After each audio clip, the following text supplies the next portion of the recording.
এই মুহূর্তে দেখানোর চেষ্টা করছি এটি Mirpur girls ideal laboratory institute, যেখানে শিক্ষার্থীরা বিক্ষোভ করছে। তাদের দাবি, তাদের যে প্রতিষ্ঠানের প্রধান জিনাত ফারহানা তার পদত্যাগের দাবি করছেন।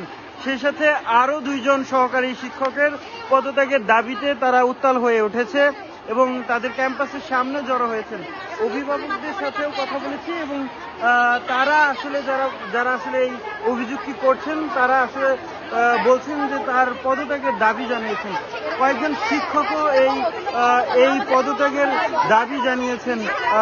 এই প্রধান শিক্ষকের আমরা একজন শিক্ষকের সাথে একটু কথা বলতে চাই।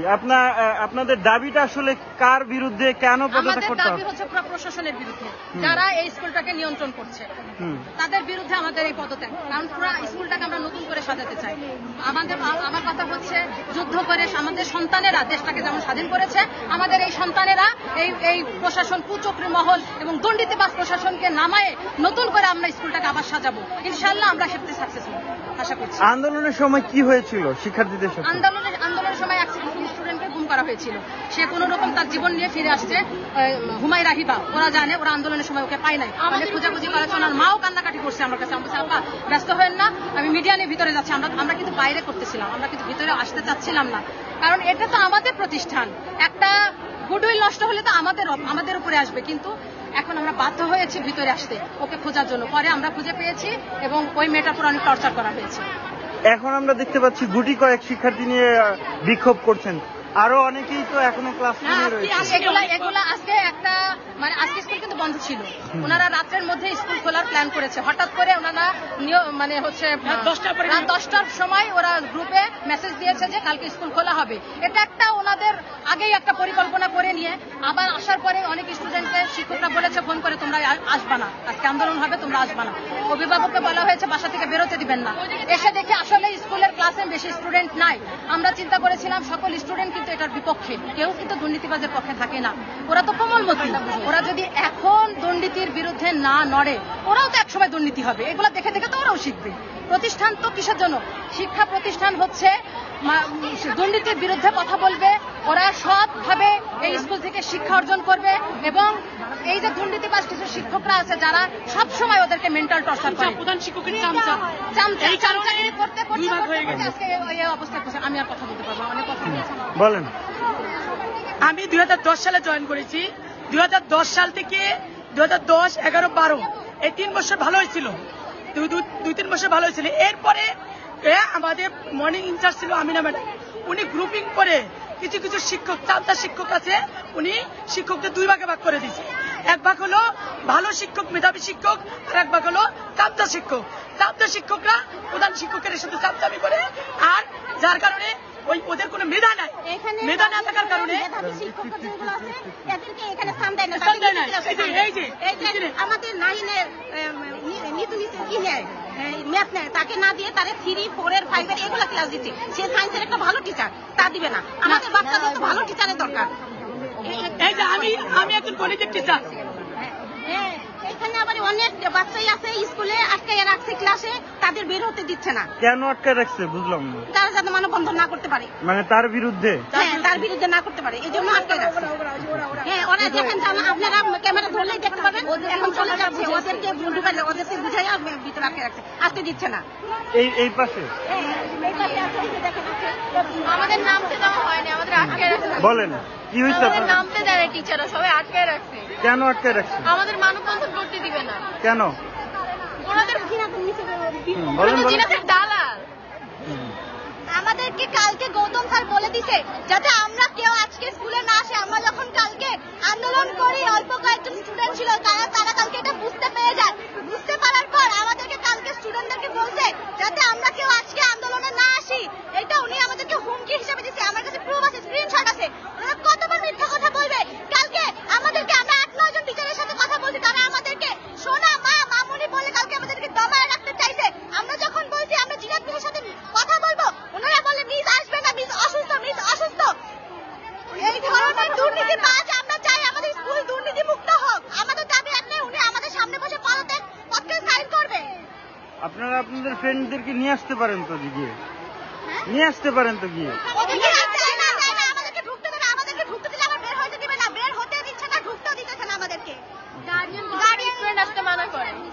বলেন। গার্জিয়ানদের কল করে বলে স্টুডেন্টদের না ছাড়তে, তাহলে আমরা কিভাবে বের হবো মানববন্ধনের জন্য? আচ্ছা, আন্দোলনের সময় কি হয়েছিল আপনাদের সাথে? ওটা আন্দোলন নাকি এই আন্দোলন? হ্যাঁ। ওটা আন্দোলনের সময় ছাত্রলীগদের স্কুলে অবস্থান করেছে আর আমাদের শিক্ষার্থীদের ঢুকতে দেয়নি, গেট বন্ধ করে রেখেছে এবং ছাত্রলীগদের অবস্থান করতে দিয়েছে। গুলিও করা হয়েছে আমাদের উপরে। ওনারা বলছে ছাত্রলীগরা ভেঙে ঢুকতে দেয়, আমাদের ঢুকতে দাও, আমাদের ঢুকতে দাও, আমরা সেফটির জন্য ঢুকতে দিয়েছি। আমাদের আমাদের ক্লাস 10 এর একটা স্টুডেন্ট, সেই মেয়েটা এখানে ছিল, 10 নম্বরে আসছিল, সে আসার পর এত ভয়ানক গোলাগুলি দেখে আমাদের অন্যান্য ইউনিভার্সিটির ভাইয়েরা আমাদেরকে সেফটি দেওয়ার জন্য তারা বলে তোমরা স্কুলের স্টুডেন্ট, তোমরা এই স্কুলের ভিতর ঢুকে যাও। তখন স্কুলে দারোয়ান ছিল রশিদ নাম করে, সেই মেয়েটা দেখছে এই দারোয়ান এই স্কুলের ভিতর আসছে, আমরা গেট ধাক্কাইছি পর্যন্ত, 1 নাম্বার গেট, কিন্তু আমাদেরকে ঢুকতে দেওয়া হয় নাই। তারা বলে ছাত্রলীগ নাকি গেট ভেঙে ঢুকছে, গেট ভেঙে তো আমরা সাধারণ শিক্ষার্থীরা নিজেদেরকে সেফটি দেওয়ার জন্য ঢুকছি, কিন্তু তারা সম্পূর্ণভাবে মিথ্যা কথা বলছে, বলে ছাত্রলীগ নাকি গেট ভেঙে ঢুকছে, গেট আমরা ভেঙে ঢুকছি। তারপর জিনাত ফারহানার নির্দেশে কলেজ বিল্ডিং এর উপর থেকে আমাদের উপর গুলি বর্ষণ করা হয়েছে। জিনাত ফারহানার নির্দেশে ছাত্রলী আওয়ামী লীগের কি জানো আওয়ামী লীগের সে আমাদের উপর, তার নির্দেশে আমাদের উপর গুলি করা হয়েছে। এগুলোর বিচার আমরা চাই, উনাকে সবকিছুর কথা বলতে হবে, সবকিছুর প্রমাণ আমাদের কাছে আছে। উনি আমাদের চোখের সামনে দিয়ে স্কুলের মধ্যে ঢুকলো, তবুও তিনি কিভাবে বলতে পারে যে সেই স্কুলে আসে না, 1 নম্বর গেট থেকে ভাঙা হয়েছে? আর যে ইলিয়াস মোল্লা ছিল উনি ভিতরে ঢুকে অনেক কিছু বলছে, তবুও তারা কিভাবে বলে যে গেট ভেঙে ঢুকানো হয়েছে? দর্শক, সরাসরি দেখছিলেন ইত্তেফাকে এবং আপনাদেরকে দেখানোর চেষ্টা করছি Mirpur girls laboratory, Mirpur girls ideal laboratory ইনস্টিটিউটের ভেতরে, যেখানে প্রথম শ্রেণী থেকে 10ম শ্রেণী পর্যন্ত শিক্ষার্থীরা পড়াশোনা করে এবং তাদের দাবি তারা যেন এই স্কুলের যে প্রধান শিক্ষক জিনাত ফারহানা তার পদত্যাগের দাবি জানাচ্ছেন তারা, এবং সেই দাবিতে তারা এই মুহূর্তে তাদের যে ক্যাম্পাস, সেই ক্যাম্পাসের সামনেই তারা অবস্থান করছেন এবং তারা বিক্ষোভ করছেন। এবং এই বিক্ষোভে তারা যেমনটা আসলে বলছিলেন যে কোটা আন্দোলনের সময় এই প্রধান শিক্ষকের বলেন না, দুই পক্ষের কথাবার্তা। হ্যাঁ, অবশ্যই আপনারা সামনে না আসলে কিভাবে কথা বলেন? বলেন। আমাদের তো সামনে সুযোগ আসতে দিচ্ছে না।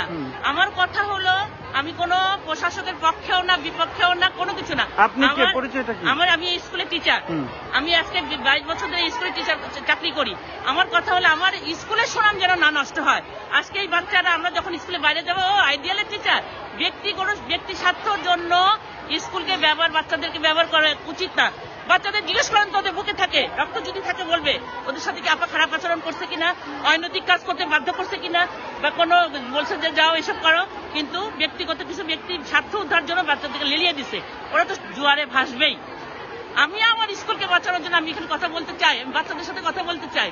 তোমরা প্রতিবাদ করো সেটার বিরুদ্ধে, যেটা আমাদের স্কুলে আমাদের সুনাম যেন না নষ্ট হয়। তোমরা আজকে আন্দোলনে নাচছো, কালকে কিন্তু এই প্রশাসক চলে যাবে, যদি সমস্যা হয় তোমরা এসে করো, ডিসি অফিসে স্মারকলিপি দাও, আরো বড় বড় উদ্ধতন কথা প্রকাশ। কিন্তু এই বাচ্চাদের আমাদের স্কুলের সুনাম কেন নষ্ট হচ্ছে? আমরা তো স্কুলে চাকরি করবো, 105 জন এখানে এমপ্লয়ার আছে, তারা তো তাদেরকে মানে বেঁচে খেয়ে থাকতে হবে। যারা কথা তাদের হয়তো প্রচুর অঢেল টাকা পয়সা আছে, তারা 3 মাস না চলবে, কিন্তু আমার বাচ্চারা, আমার অফিস স্টাফ, আমি লোন, আমাদের যারা আছে, তাহলে আমরা বাঁচতে হবে আমাদের।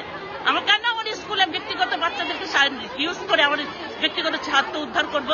যদি তোমাদের সাথে কোনো আন্দোলন, বাচ্চারা বলেছে যে আন্দোলনের সময় প্রধান শিক্ষকের নির্দেশে শিক্ষার্থীদেরকে অসহযোগিতা করা হয়েছে না, এই কথাটা, এবং কি এই ক্যাম্পাসে ঢুকতেও দেওয়া হয়নি নিরাপত্তার স্বার্থে। এটা বলি, এটা আমার জানা, আমি অসুস্থ জানি না। এরপরে আপা একটা প্রতিবেদনের কাছে সরি বলেছে। একটা আন্দোলন করার সময় একটা কি সরকারের, আমরা একটা সরকারি দালাল ধরতে গেলে যে সরকার সেই সরকারই আমাদেরকে মানতে হবে। এখন সেখানে কোনো ছিল না কেউ, এটা একটা নিজে বানোয়ার একটা প্রতিবাদ করার জন্য একটা তৈরি করে নিচ্ছে বিষয়টা, নাহলে তো জোরালো করতে পারছে না, ওদের কিছু যুক্তিসঙ্গত কোনো ই নাই। আবার যদি দুর্নীতি যদি হয়ে থাকে, সেটা তো তারা প্রশাসক আছে, তারপরে মিডিয়া আছে, তারা বিচার করবে। আমার বাচ্চাকে আমরা ইউজ করে কেন এগুলি করবো? আমাদের সুনাম কেন নষ্ট করবো? এই কথাটাই আমি বলতে চাই। আমি কারোর পক্ষে কথা বলতে চাই না, আমরা স্কুলকে বাঁচাতে যাচ্ছি। এই মেয়েরা তোমরা কি বলো? স্কুলকে বাঁচাবা নাকি? একটু বলেন যে এই যে অভিযোগ, এই অভিযোগটার সত্যতা আছে কিনা? স্কুলকে বাঁচাতে এই অভিযোগের কোনো সত্যতা নাই। যে মেয়েরা এসব আন্দোলন করতেছে তাদেরকে আপনারা জিজ্ঞাসা করেন যে কার কথা মতো এগুলি করতেছে, না, সেটা তো বলতে পারবে না। হ্যাঁ। আর কিসের জন্য ওরা এরকম করতেছে? আজ পর্যন্ত আমি এই স্কুলের গার্ডিয়ান, আমার মেয়ে ছোট বেলা থেকে পড়ে আজকে ভার্সিটি লাইফে পড়ে। আজকে এ পর্যন্ত আমরা কোনো হেড ম্যাডামের কোনো রকম কোনো খারাপ আচরণ কোনোদিনও দেখি নাই, কারোর সাথে কোনো খারাপ ব্যবহার করা দেখি নাই। আজকে কেন এই মেয়েরা খেপে গেল? বলেন না, না না না বলেন। মেয়েরা কেন এরকম করবে? কেন করতেছো তোমরা? আপনাদের বলার অধিকার আছে, আমাদের বলার অধিকার আছে। বলো, কারো কথায় কেন খেপবে? তোমাদের সাথে কি ম্যাডাম অনৈতিক কাজ করতে বাধ্য করছে? বলো। তোমাদের কি ম্যাডাম বলছে যে বাইরে বাইরে ঘুরে নিয়ে আসো, আমাকে টাকা দাও? বলো বলো বলো বলো।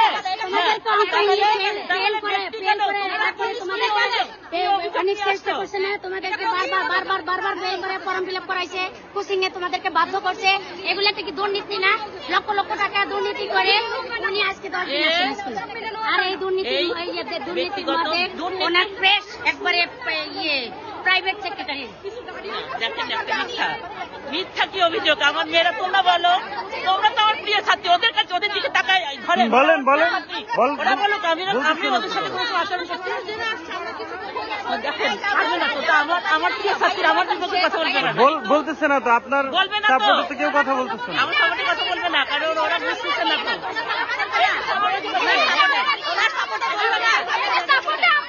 বলেন বলেন বলেন, কি বলবেন? আমি যেই আন্দোলনে ছিলেন?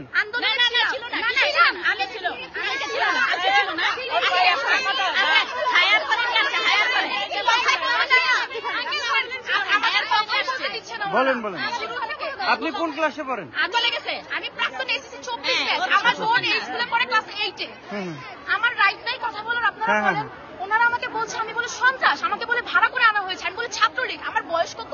আমার বয়স সবেমাত্র 16। আমি কিভাবে ছাত্রলীগের স্টুডেন্ট হই? আমি আমার স্কুল, আমার প্রতিষ্ঠান, আমি এখান থেকে পড়ে গেছি, আমারও রাইট আছে কথা বলার। আমার প্রতিষ্ঠান, আমরা এমন প্রিন্সিপাল চাই না, যে প্রিন্সিপাল আমরা চাই না। কেউ চাও তোমরা এমন প্রিন্সিপাল? কেউ আমরা চাই জিনাত ম্যাম, আমরা চাই জিনাত ম্যাম এখানে প্রিন্সিপাল থাকুক আর থাকবে।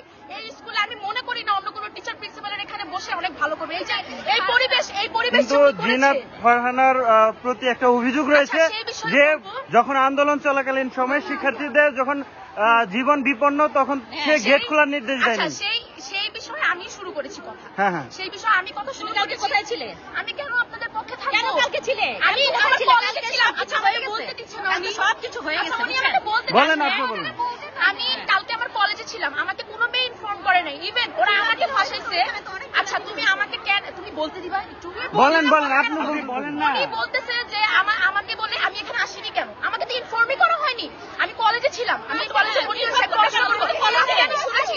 আচ্ছা, তুমি তো কলেজে তুমি বলে, আচ্ছা তুমি ও বলে কলেজে, ও তো স্কুলে। আচ্ছা ও তো বলে কলেজে, ও কলেজে পড়ো।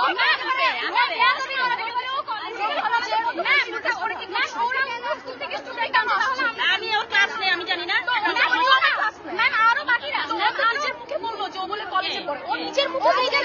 ও এসএসসি ক্যান্ডিডেট এবার, আমি ক্লাস নেই, আমি কমার্সের ওদের ফিনান্স ব্যাংকিং নিয়ে। আমি কথা বলছি না, আমি কথা বলছি। ও আমাকে স্কুলের স্টুডেন্ট, তো ও আমাকে বলছে তুমি কিসে পড়ো? বলে আমি কলেজে পড়ি। আল্লাহ আমরা বলে ট্রেড দিছি। আপনারা কি এখানে পড়াশোনা করেন এবং আন্দোলনে ছিলেন? কি হয়েছিল ঘটনা?